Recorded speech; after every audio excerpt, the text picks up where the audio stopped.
അപ്പൊ ഇന്നലെ രാവിലെ നമ്മൾ പാറൂനായിട്ട് ആശുപത്രിയിൽ പോയിട്ടുണ്ടായിരുന്നു കേട്ടോ. അപ്പൊ പാറൂന് കഫക്കെട്ട് ഉണ്ട്. അപ്പൊ അതിന് വേണ്ടിയിട്ട് ബ്ലഡ് ഒക്കെ ടെസ്റ്റ് ചെയ്യാൻ വേണ്ടി നമുക്ക് തന്നിട്ടുണ്ടായിരുന്നു കേട്ടോ. അപ്പൊ ആശുപത്രിയും സ്കൂളും അടുത്തടുത്താണ് കേട്ടോ. സ്കൂളിന്റെ അവിടെ അടുത്ത് തന്നെയാണ് ആശുപത്രി. അപ്പൊ ഞാനും പാറും കൂടിയിട്ടാണ് പോയിട്ടുണ്ടായിരുന്നത്. അപ്പൊ അത് അനിയത്തി വരുന്ന അവൾക്ക് ചെറിയൊരു തലവേദന പറഞ്ഞത്. അപ്പൊ അവളെ ഒന്ന് ഡോക്ടറെ കാണിച്ചു വിട്ടാ. അപ്പൊ വരുന്ന വഴിയിൽ നമ്മൾ അപ്പൂസിനെ സ്കൂളിലേക്ക് ഒന്ന് കാണാൻ വേണ്ടി പോയി.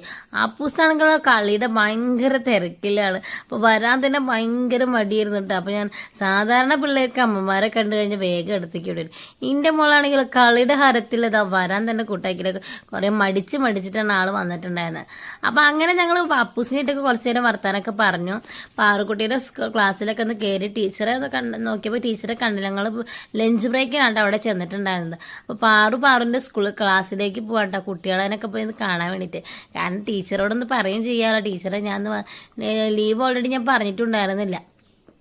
കാരണം രാവിലെ തന്നെ അവൾക്ക് വയ്യായിരുന്നു. അപ്പൊ പിന്നെ അവളൊരു ഹോസ്പിറ്റലിലേക്ക് പോകാൻ വേണ്ടി ഇറങ്ങിയതാണ്. അപ്പൊ പാറുണ്ട് സ്കൂൾ കുട്ടികളെ കേട്ടൊന്ന് കുറച്ചേരൊക്കെ വർത്താനൊക്കെ പറഞ്ഞു.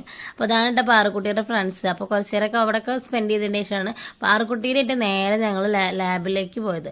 അവിടുന്ന് പാറുക്കുട്ടിയുടെ ബ്ലഡ് ടെസ്റ്റ് ചെയ്യാനുണ്ടായിരുന്നു കേട്ടോ. പാറുക്കുട്ടിക്ക് ഫസ്റ്റ് ടൈമാണ് കേട്ടോ അത് കുത്തിവയ്പ്പ് എടുക്കുന്നത്.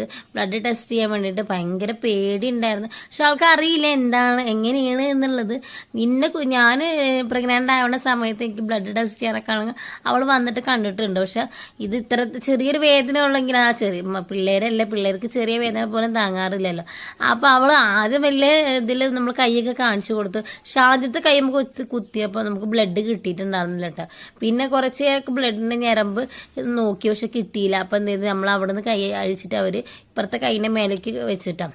അപ്പൊ അവിടെ വെച്ച് നോക്കിയപ്പോഴാണ് ഞരമ്പ് കിട്ടിയിട്ട് ബ്ലഡ് എടുക്കാൻ നിന്നത്. അപ്പൊ ആദ്യം അവൾക്ക് കുറച്ചു നേരം വേദന ഉണ്ടോ എന്തെന്ന് അറിയില്ല, ഒരു ആകാംക്ഷ രീതിയിലാണ് അവൾ ഇരുന്നത് എങ്ങനെയാണ് എന്നുള്ളത്. കാരണം കുത്ത് കിട്ടി എത്രത്തോളം വേദന ഉണ്ടാവുന്നത് ഇതുവരെ എന്റെ മോൾക്ക് കുത്ത് കിട്ടിയിട്ടുണ്ടായിരുന്നില്ല കേട്ടോ. കാരണം ഇപ്പൊ ഈ പ്രായത്തിലാണെങ്കിൽ പോലും